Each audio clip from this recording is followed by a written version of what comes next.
I'm Melissa Shanahan, and this is the Law Firm Owner Podcast, episode number 198.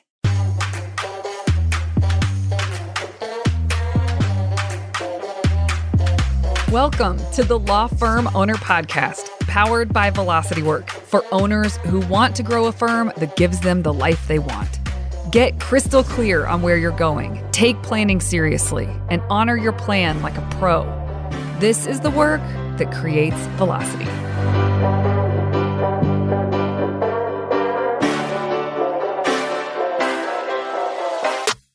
Hi, everyone. Welcome to this week's episode. I am thrilled you're here. If you heard last week's episode, I referenced that it was suggested to me that I share on the podcast what we move through in a strategic planning retreat for Mastery Group. We use a framework, and we are very clear about the framework that we use. It looks a little different from private clients' frameworks. We go into things with private clients that we don't do with Mastery Group because they're more advanced topics and the facilitation needs to be heavier and one-on-one versus a group. So Mastery Group is a really smart, reliable framework that we have created for our members to walk through and make really strong plans every single time. And private clients just have more of our support and facilitation to dig a little deeper inside of their organization because that's the benefit of working one-on-one with a client. And the other thing I want to mention before we dig into this actual framework that we use, or the structure that we use, is that my training for facilitating business planning meetings was rigorous. It was some of the hardest work I've ever done in my professional career, was learning to the depth I needed to learn this material. And so not only was that training, there was lots, hours and hours and hours and hours of training, and then practicing on our teams internally, and then training, and then practicing and revising. And finally, you get to the point where you go through a certification process internally at the consulting firm I used to work for. You go through a certification process, which was also rigorous. And then on top of that, you go out into the field and you facilitate these meetings using the training and the certification that you had out with the clients. And you would have auditors. So when you do your first three, someone's watching you, taking notes, giving feedback. And if those don't go well, you're taken off. And if they do go well, that's great. Then you're allowed to go on your own, but they audit you once a quarter. You would have someone come audit you that you recognized in the company and you didn't know they were coming. So I would show up at the client's office and so would my auditor. And you had to be prepped, you had to know your stuff, you had to be ready to walk in and on your A game. And if you weren't, they would sniff it and you'd be off of doing that work. And then the other audit that we had was called a mystery audit. And that would be someone who was pretending to be a part of the team that you were facilitating for that day. And they had a camera on a button on their shirt. And so that was the other form of audit. And it was to keep quality very high within the company. After about 3 years of doing that work, and being in the field with clients. And I was doing 12 to 14 offices every single month. And that's, you could imagine why I was on the road so much, because I would travel to one, fly to the next, fly to the next. If it didn't make sense to come home because it was too far, I'd just go to the next. I was in 12 to 14 offices every month leading a business planning retreat, a strategic planning retreat. And about 3 years of doing that work, then they offered me a position to train upcoming facilitators within our company. And so that became a big part of my job. About 50% of my job, I would say, maybe more, but about 50% of my time was spent training these future facilitators through the process that I had been through already, and then leading the certification process for those facilitators to become certified in strategic planning and the annual and quarterly strategic planning for the clients that were part of our business. The consulting firm I was at had over 1,000 clients. I'm not sure the exact number, but enough to keep many people very busy with work. The reason I was offered this position is because this arm of the company was becoming more and more utilized by clients, because it was very clear to everyone that the clients that chose to use these services were always moving more quickly towards where they wanted to be. And by quickly, I don't mean faster in a scary, speed everything up, the wheels are going to come off kind of way. It was in a streamlined way. So they would talk amongst each other and they would figure this out. And so this arm of our company was growing pretty rapidly. And so I was tasked with leading the new facilitators through the training and the certification and the auditing, the drop-in audits where we would show up and they weren't expecting us. I was tasked with that. And so that was about 50% of my travel, and 50% of my time was spent on this part of my role. And then I still had the clients that I was assigned to facilitate for quarterly. Now, the reason I'm telling you all of this is because this is not something I threw together because I think that these are the things that you should focus on. This was something that was born out of a very intense training process, certification process, and delivery process. Now, one of the things, and you've probably heard me mention this before on the podcast, when I left that company, I left not because I didn't like the work. I left because I was really tired from travel. They had full control of my schedule up to 3 weeks out. I was home sometimes 1 day a week, often not. So it really was full-time travel, and it was exhilarating, but there's a point where you're just being zigged and zagged around the US and beyond, and it was time to rein it in. And so I've always had an entrepreneurial spirit. And so when I was met with a lot of resistance to being a remote employee, this company's policy, I mean, this is pre-COVID, and they were against remote workers unless they were traveling full-time because they actually needed people close to major hubs at airports. And if I wasn't going to be traveling anymore, that would have changed the dynamic there. And I think I could have pushed the red tape. I think I could have made a case for the role and the position and the value to bring to the company. But also, you have to remember, at big companies, things move slow. And I had already been making requests to change the material, the very material that I'm going to be sharing with you today, some of it, because I was one of the ones, boots on the ground, working with the clients, and I could see where we needed to make improvements to the framework. We needed to make improvements to the content. Because when you're the one working with the client and you see that it's not clicking for some reason, or that you're losing certain team members at certain points, or that the order in which you move through the framework could be improved if you just put this section before this section, they'll have a much easier time seeing what they need to see.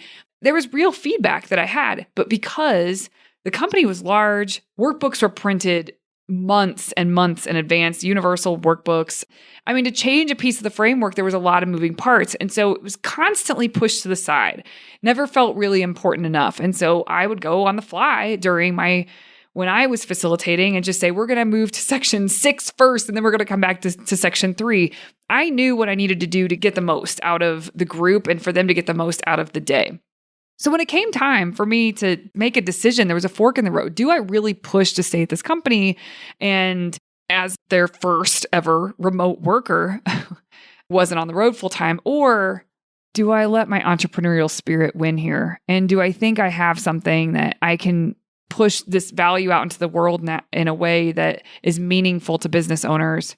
I mean, the thought of that was exhilarating, and I knew I could make improvements, and I would see things that I would do differently if I was building a company. I feel like I was just ripe for the opportunity. And so that's when I decided to leave to do that. And the very first retreat that I put together for a beta test client, the framework I reworked, I did a ton of research. I made sure, the amount of work I had to do to make sure that I had to put together something that was from my own understanding, my learning, and I had been trained through many different methodologies. And so I dug into each of those methodologies and studied hard about why was this given to me to be a part of the curriculum that I was supposed to use with the clients at the firm? Why not these other parts? Why did they leave these things out? The amount of time that I put into that, we are talking hundreds of hours of me just digging in and figuring out, okay, I know what I would have changed with the curriculum I was given. But now, if the world is your oyster, what would I put together if I was starting this from scratch? What do I actually think with all my experience of leading hundreds of clients through this curriculum? What do I think needs to happen and be the order and be the proper way to facilitate certain topics so that the business owners get the most out of these days that will propel them the furthest? the fastest from these days. And that's the starting place that I went to. And so the very first workbook I put together was, like I said, it took hundreds of hours. And it was based on all my past experience plus new research I was doing. And since then, it's evolved quite a bit. And then many of you know the story. I eventually just only began working with law firm owners. It felt like an area that translated really well from my experience in the past. And I was able to hone in and to be more valuable to a specific market rather than all small business owners. So that's what I went for. And again, the reason I'm telling you all this is because the framework that I'm going to walk you through, to some of you listening, it may sound too simple. And to some of you listening, it may sound like too many sections. You'll probably have opinions one way or the other. And all I would encourage you to do is just trust that this came from a lot of experience and knowledge and skills developed over time and research and experimentation, meaning like tweaking and tweaking and tweaking until we got it just as good as we can possibly get it to where it is now. And so I would hope that all of you would reserve judgment, not for me, not for my sake. I don't care if people judge me about this stuff or not. I'm saying reserve judgment for yourself so that maybe, just maybe, you'll hear this framework and you'll decide to move through this framework for yourself. It's a different game being facilitated through it. So that's why I don't hesitate to share some of the pieces of this framework or all of the pieces that we walk through in the framework, because trust me from experience, I try to lead my team through this framework for ourselves, and it's impossible to do at the same level as if it's facilitated for us. And it's the same is true for any human. The same is true for any business owner. If you have a good facilitator, what they can do for you with a framework, it puts everything on steroids and it makes it so much cleaner, better. It cuts through the noise, it cuts through the crap. And so reserve judgment, because I think a lot of you will do yourself some good with just having this framework and knowing this framework for yourselves. And these are the things you need to move through as a starting place for yourself to be really comprehensive with your planning. And then if you're ready, come and have facilitation with us because it'll change everything for you. All right. So we always open up the retreat with a check-in. And we ask everybody to write. They each have either a digital copy of the workbook or a physical copy of the workbook. And we ask them to write 1 to 3 personal successes or personal wins, 1 to 3 professional successes or professional wins, or these could be bright spots, just something that stands out that's a positive. And then once they finish that, they have to write their goal for the day for themselves. Because at the end of the day, I know that this facilitation is strong. And it is up to you as the business owner to get what you came for. And so noting at the top of the day, what are you doing here today? What is the point? What is the goal for this day? Articulate that. So we give them space to do a check-in. We then always have a page of action items right after that they can use. Some people prefer to use their own notebooks to keep a list of things they need to do, but you should always have a place for yourself to jot down over to the side things that hit your brain that it's probably not a part of your plan, so to speak, but there's going to be things that hit your brain as you are thinking through different elements of your business. You're going to think, oh my gosh, I keep forgetting to tell Sandra to do X, Y, and Z. And so that's a place for you to get it out of your head and put it onto paper. Your brain is meant for processing, not for storage. And so having a place for these things is extremely important. And throughout the day, when conversations arise, especially in private settings, private client settings, I have the ability to do this. Every time someone says something, I'm like, is that an action item? Is that an action item? And someone's got to be on the team. And usually there's someone within the team that is saying, oh, that's an action item. But you have to get this stuff written down because you will forget it after this day. It's not going to stay top of mind. We are digging deep on things. So as things arise, you need a place to put what arises in your brain to deal with later. Later meaning in the coming days and weeks, or maybe for later fodder for you when you're setting goals and you're determining your quarterly priorities, et cetera, when you are making your strategic plans. So having that is crucial. If you don't have that, then your thoughts are kind of all over the place. So the first section that we actually dig into, we talk about and have people revisit, what are you aiming for? And there are a few questions that we use in these workbooks for these people to define what success is for themselves. And I've talked about this stuff on the podcast before, but you'll hear some repetitive stuff here. You'll just see that I'm stringing it together here through a cohesive framework. But not only do you need to define success for yourself, you need to put numbers to it. And people have a vision that they've created, and that's great. But okay, what is it going to take for that vision to become a reality? Get down to brass tacks. We're dollars. What is it going to take? And for you in your life to be able to afford the vision that you have for you and your family or you and your life, and then also for the business, you have to really do some digging. And it's messy on paper, but do some digging to figure out what that is for yourself. And if you don't have complete clarity and certainty around it, that's all right. Just put down what you have. Just get out of your head and onto paper what you do know, and allow yourself to dream and scheme in this part of the day so that you are tied to that before you start digging on the nuts and the bolts. So also in this section, by the way, this section of the day is called prep, which starts with this, what are you aiming for? This is preparation to dig in. Then we have pages dedicated to determining your average revenue per case or per matter.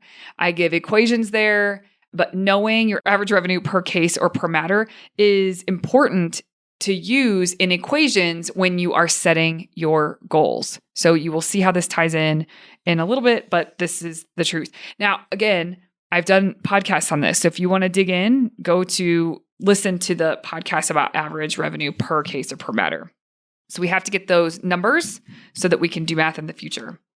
And the other number that we use in preparation is the percentage of revenue for each practice area or matter type that has contributed over the last 12 months. And so what that looks like is you list out your practice areas or your matter types that you care to track and to set goals for and to really keep your finger on the pulse of. And you look at what revenue it has generated for your business in the last 12 months. And then you look at the revenue that was generated firm-wide for the last 12 months. And you divide the practice area or matter type revenue, you divide that by the total firm revenue, and it'll tell you the percentage that it contributed to the total firm revenue. Now, this is important when we are looking at goals and setting goals. So knowing these percentages is extremely helpful. And then we have goals review. So for those that are in Mastery Group, they set goals last quarter and they need to reconcile where they are. So we give them the opportunity. The workbook leads them. There's fields to fill out so that they're led to do the math in the right ways, in the right order, and be able to calculate what we call their gap. For revenue, for example, they have a goal for the year. They write that in. They have a year-to-date revenue number that's actually happened. They write that in. And then they figure out the difference between the two. That's their gap. They need to close that gap before the end of the year.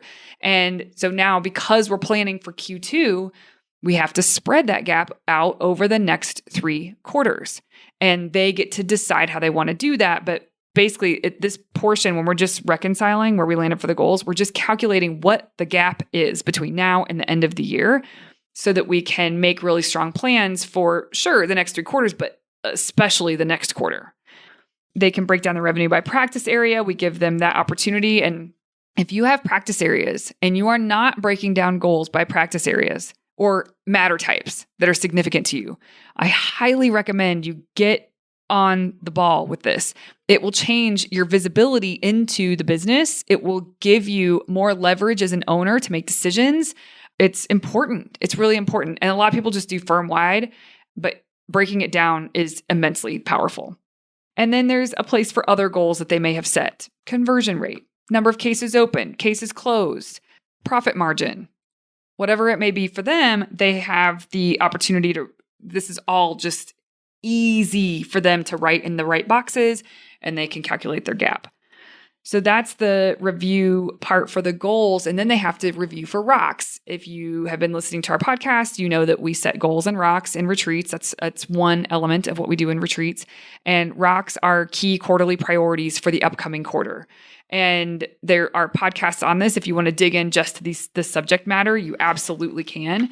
But rocks, they have to write in each rock that they said they were going to get completed this quarter, and they write the status next to each one, done, not done. And then there is a field below that that allows them space to write what contributed to them falling short of completing the rock or what contributed to them actually getting it done. Evaluate. This is self-evaluation and company evaluation and looking at what were the contributing factors for success and or incompletion. And the last thing in the quarterly review section is accomplishments, barriers experienced, lessons learned, and realizations.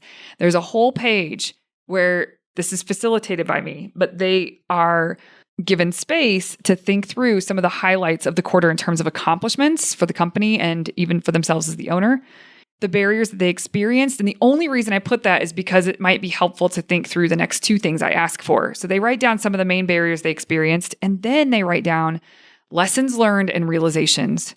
How can they extract lessons from the experiences that they've had this quarter and carry them forward into the future? And this exercise allows them to be very intentional and very deliberate with the work that they are putting forth into their future plans and in execution. And I realize as I'm walking through these pages, I'm just telling you what these sections are and what we do in each section. We give space for them in each section, and there is questions and answers. There is chat and some camaraderie in the chat inside of the call where people are sharing what they're coming up with. It's a really special part of the mastery group retreats. They inspire one another. They motivate one another. They encourage one another.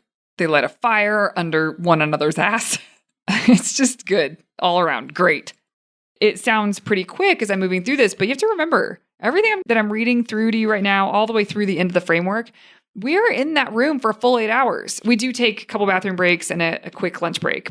So 7 hours maybe at minimum. 7 hours we are in that room working. And it is through this framework. Okay, so then we hit goals. We break down the goals for the year, and we're going to break down the quarter that's in front of us. Everyone has one main goal, and for most people that is a revenue goal. But whatever the main goal is, then the goals that are listed below that are in support of that main goal. So for instance, if you choose a revenue goal, you put in what your goal is for the year, and then you also put in the actual to date. And then we figure out what does that mean is left over to spread across Q2, Q3, and Q4.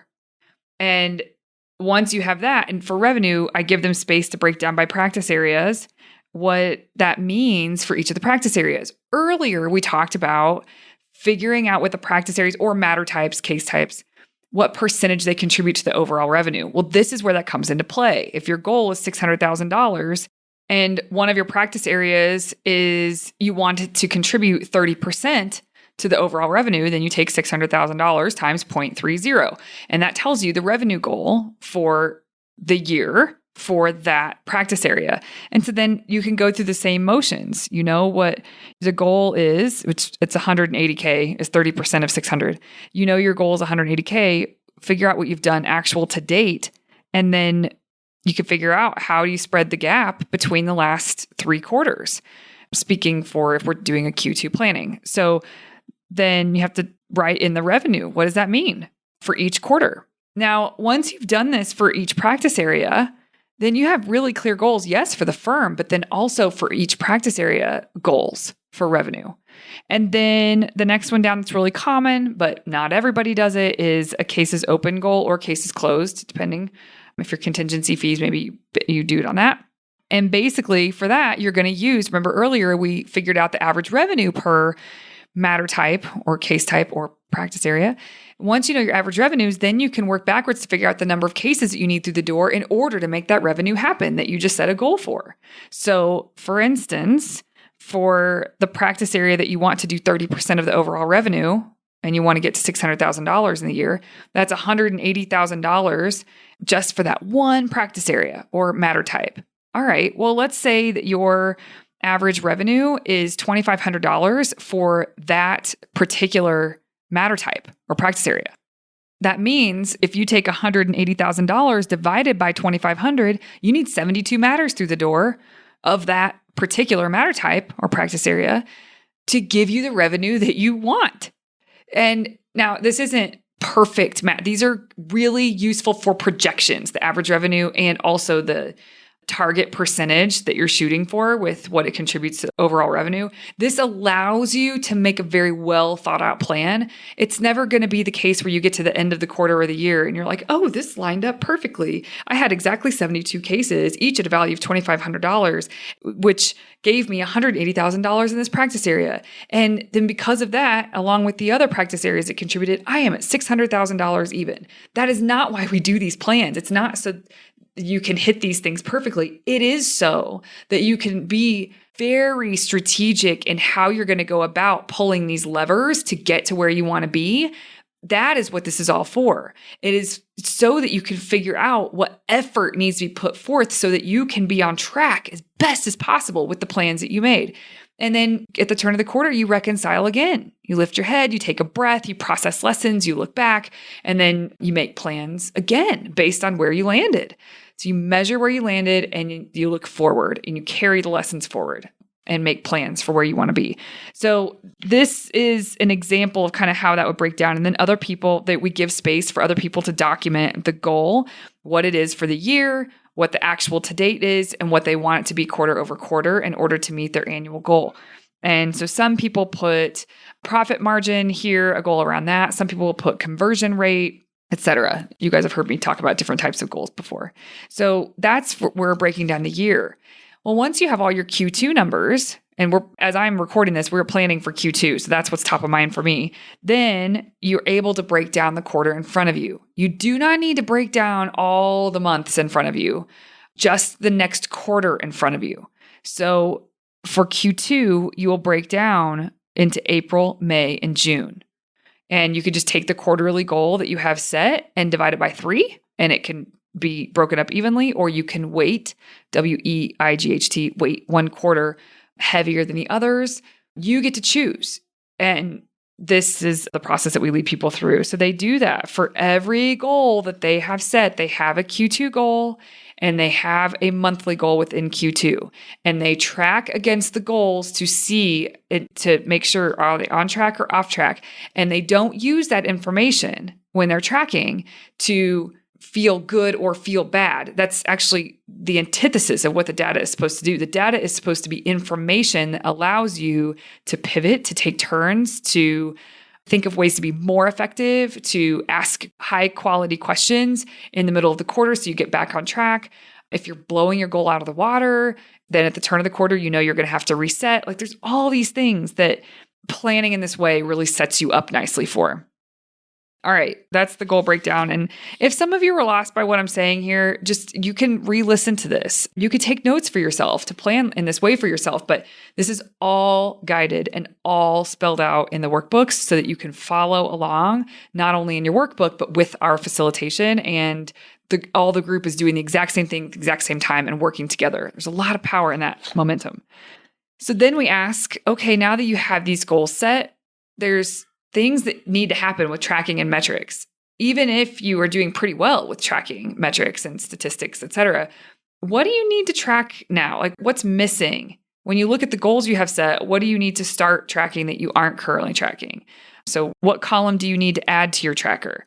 Do you need to build a tracker? Do you need to change an equation? Like you have to really make sure that you are giving thought and attention in preparing to track well for these things. Once we have the goals set, then we turn to the rocks section.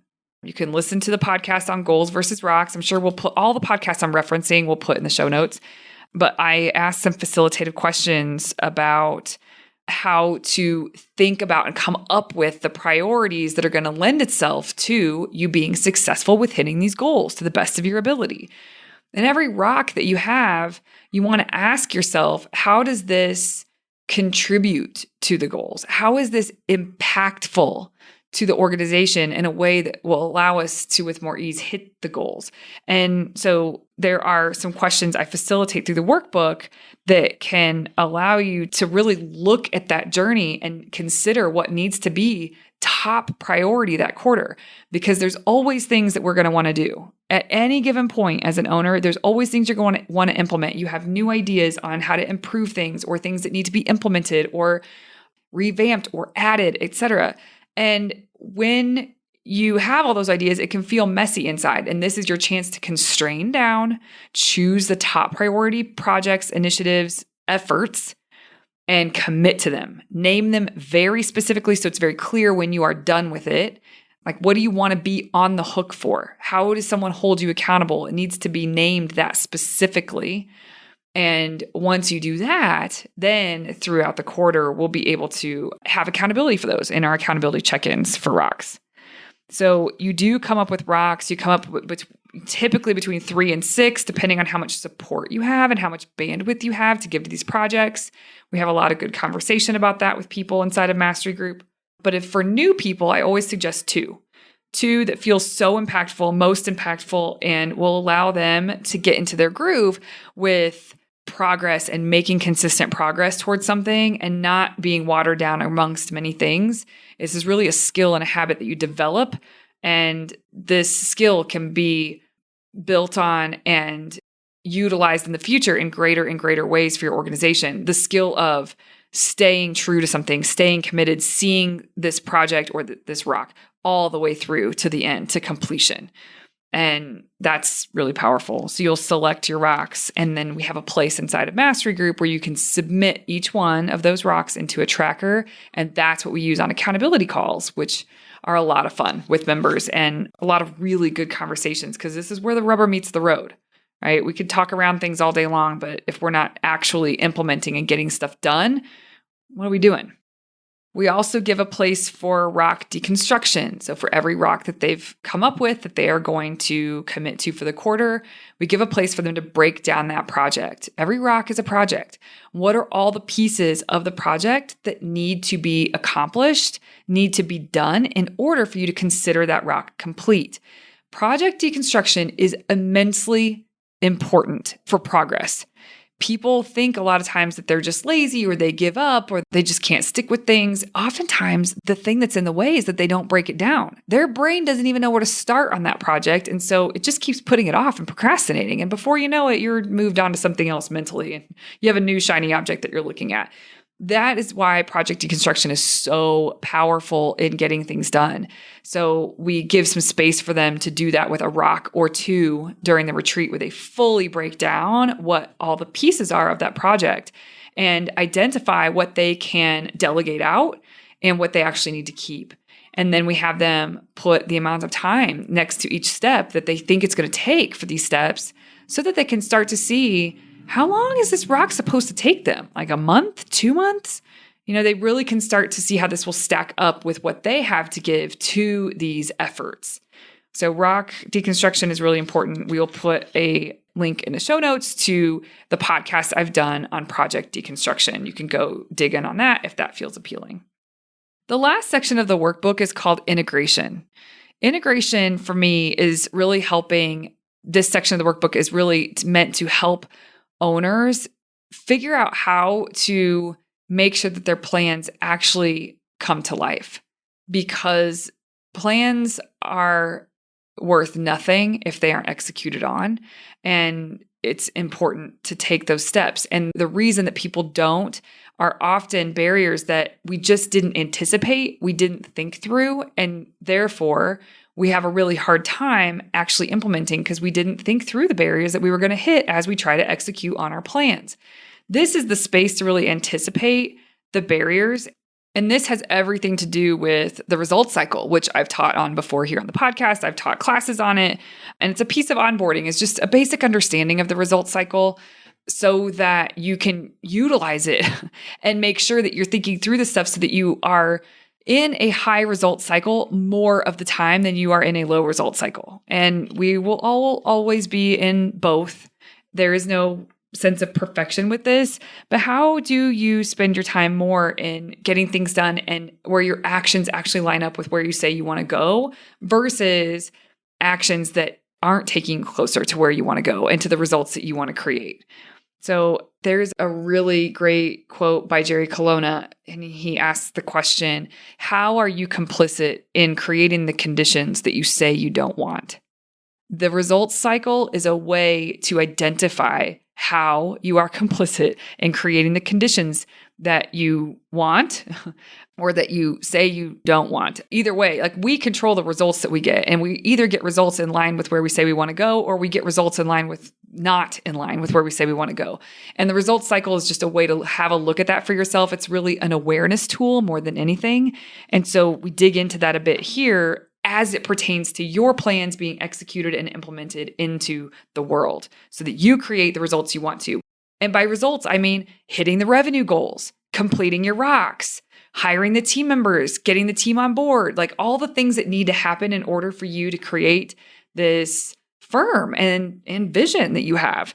That's what I mean by that. So we dig into the results cycle, and there's some pages there that I'll facilitate and some prompts. And then we get into the 3 R's: reminders, rest, and rewards. This is another element that people don't think through enough. And so when it comes time for execution, they wonder why they stop. They wonder why they burn out. They wonder why they can't hold their focus. And this has a look at some of the things we refer to as the we things. It's like the we things that matter, the success factors, like the thing before the thing. It's the precursor, the trigger to the kinds of behaviors, actions that you want and that do produce the good stuff, that do produce the results that you're wanting to create and keep you moving on that track versus holding you back.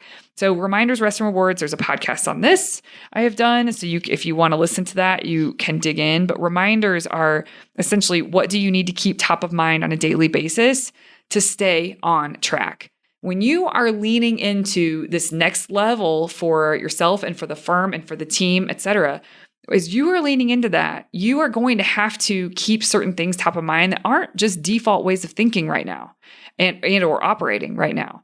And sometimes it's just as simple as, oh yeah, that's how we're doing this. Oh yeah, I don't mess around with X, I do Y.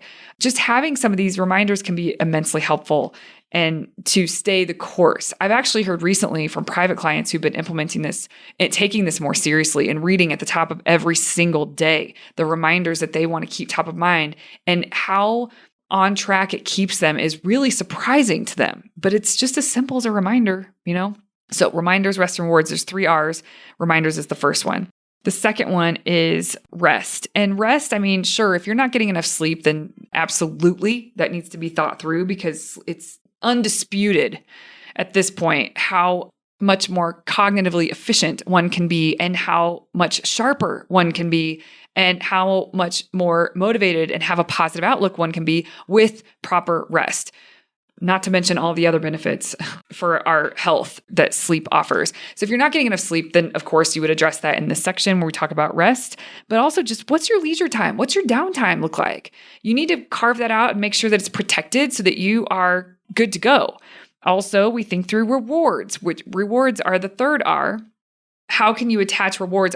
Rewards is the word because it's the R, right? So there's 3 R's, but it could just be acknowledgements and like, what can you attach to milestones hit? But even more importantly, what kinds of acknowledgments, rewards, celebrations, appreciations, etc., can you attach to the efforts being done? Because the effort is what gets you to make the numbers and the goals inevitable over time. It is the effort that you put forth. And so people who steadfastly stay on track with their commitments to their rocks, rewarding that is powerful. And there's a lot of research done on this. You can listen to more about this in that Reminders, Rest, and Rewards podcast series. But there's so much research done on this that it's not really something to mess around with. Just choose something, pick something, and attach it and gamify it and have community and encouragement around it. There is a way to have rewards. And so inside a mastery group, they do think through this for themselves. And we also have a spreadsheet that is people have contributed over time, rewards that work for them. And it's all over the place. Going to test drive new cars is a reward that I've seen on there. Looking at some of their vision that they created with, maybe buying a home in the mountains or whatever. They look at homes in the mountains on, downtime once they've put in the effort that they said they were going to do for this period of time. So I just think there's so many ways that we are not creative, and lawyers, you are not creative with putting and thinking through what would be something that I would really enjoy doing that would feel like a delight to do, and I'm going to attach it to my effort. It's really wonderful to see the community come together and offer up the ideas that they have. And we end the day with a visualization exercise about all the work that they have done and how it's going to be implemented into the future, and visualizing them actually implementing that. And I have them visualize the barriers they're going to hit and how to think about those things and what are they going to do when those come up? How do they watch themselves move through those barriers, watch themselves not react, like really play all that out. So I lead a small visualization at the end and ask some questions and takeaways from their visualization. At the very end, this is us really wrapping the day, and everybody's got a smile on their face. They've had a long day. They're tired, but in the best of ways. Then we have their vision deck, which I have done a podcast on vision decks as well. But they have a vision deck, which is basically a one-sheeter that has the important elements of their plan all in one spot so they can hang it and look at it every single day. And so we give them space to fill out their vision deck, make sure there's no questions about how to fill it in, that it's just all really clear for them. And at the end, we just wrap with making sure we're not forgetting any action items to put on their action item lists, that they really feel like they have what it takes to be able to tie up their plans with a bow. By the end of the day, there's usually some things after this retreat that they'll want to think through further, that they need to really nail down. Maybe there's some data that they want to get that they didn't have for the retreat. All that's fine. We do this retreat with a few weeks before the quarter starts, or just a couple weeks before the quarter starts, so that they have a little space to do that and to feel like they can really pull it together. The week after the retreat, we always have office hours, and it gives people a chance to come to talk with me about their plans. And sometimes they just want to run by me the rocks that they've chosen. And everybody that comes on, I first ask, okay, I'm going to ask you about your goals, but what would you love most to get out of this conversation? And sometimes they just want help with their rocks. Sometimes they want to run numbers with me. But then I go into, what is your annual goal? What does that mean for Q2, 3, and 4? What are you going to do in the quarters? What practice area breakdowns do you have? I help them refine those if we need to. And then what rocks have you chosen that really align you with those goals? And so we talk through that. Sometimes I help them get more specific with how they name them for clarity purposes. I answer any last minute questions so that they are done, legitimately done, and they can submit their rocks and they can finish out the quarter strong that they're in and feel really ready to step into the next quarter with a solid plan, accountability, a community, and let's go. Like, the sky's the limit. So that is the gist. That is walking through the framework. And at this point, for groups, right, for private, we go deeper on some topics that I didn't even bring up today, but that's because we have the luxury of doing that, because we can do one-on-one and we have more space to do those things. But for group, this is, and for most people, this is much more of a plan than they would ever do for themselves. And it covers a lot of bases. It allows you to think comprehensively and have a 30,000 foot view, and then sort of hone in on the quarter right in front of you, and then again, the months in front of you. And so I love leading this framework for people. And every time I lead it, I do always find an improvement, but not really addition of something or subtraction of something in the framework. It's more about, I could ask this question better this way. This will probably produce more thoughts for them. They'll be helpful. I'm going to put this page in front of this page because I think in this section, it'll help their train of thought be more smooth. So that's the kind of stuff. Every time I make a tweak, every single retreat, I make a tweak or an improvement upon it. But this is the framework. Use it. If you want to use it on your own, go for it. And if you want to take that step and have me as a partner in this and have the community as a resource for this, come and join us. You can learn more at velocitywork.com/join. And that gives you all the deets that you need. Enrollment opens in May, so you'll have an opportunity to join the waitlist there on that page. I highly recommend you do so that you're the first to know when the doors open and we get you all squared away, settled in, so that you are ready for the next strategic planning retreat that we lead, which will be Q3 planning. That is crazy. That is wild. And that'll be happening in June. So we always open up enrollment the month prior so that we get everybody in, get them comfortable, make sure they're onboarded, get their materials in their hands so that they're really ready to go by the time the retreat happens. All right, everyone. Thank you for tuning in, and I'll see you here next Tuesday. Hey, you may not know this, but there's a free guide for a process I teach called Monday Map, Friday Wrap. If you go to velocitywork.com, it's all yours. It's about how to plan your time and honor your plans so that week over week, more work that moves the needle is getting done in less time. Go to velocitywork.com to get your free copy.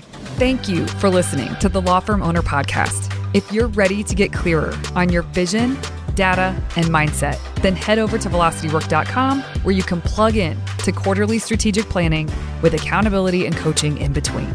This is the work that creates velocity.